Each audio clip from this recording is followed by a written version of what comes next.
there's an active discussion, I think, about who could actually replicate what Apple's doing right now, and the answer may be nobody.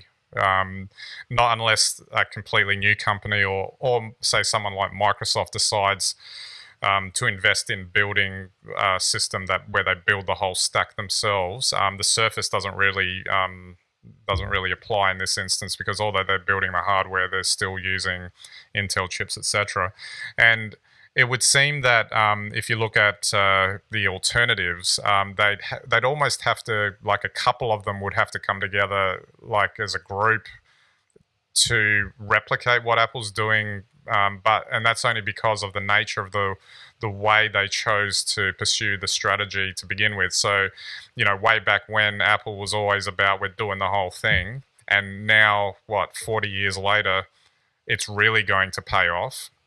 But the sort of partnering sort of get everyone to do everything approach that I guess Microsoft took, which, because Microsoft was more or less a software company as opposed to a hardware company, it leads to some serious issues with the ability for an alternative. Because I actually think that as wonderful as, all these Apple, advancements have been, like with the M1 chip, etc., I would still like to see a genuine alternative, because I just don't think just having one version of something is necessarily healthy, because you can get, because different companies have different ideas, they can come up and as sort of like bouncing off each other, they can push the whole thing forward. But it seems like at least at the moment it's starting to look very lopsided. Well, this is really just back to where it was before Apple started using Intel chips, honestly.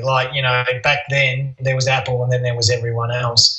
I think it's interesting. You're right, because you even pointed up last week as well. If anyone could do it, I mean, Microsoft, if they've got it in themselves, could sit down with Intel, ask for these features to be arranged, and then because they have control over the Surface and the operating system, they could probably get the most out of it.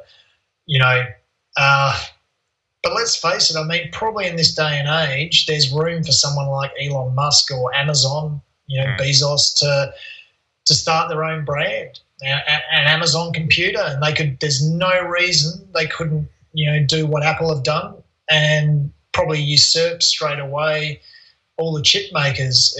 In fact, if I was an Intel, Celeron or Qualcomm, I'd probably be a little bit nervous, because if anyone else follows Apple's lead and makes any device that's any good, then really generic chips and generic chipsets starting to lose their value.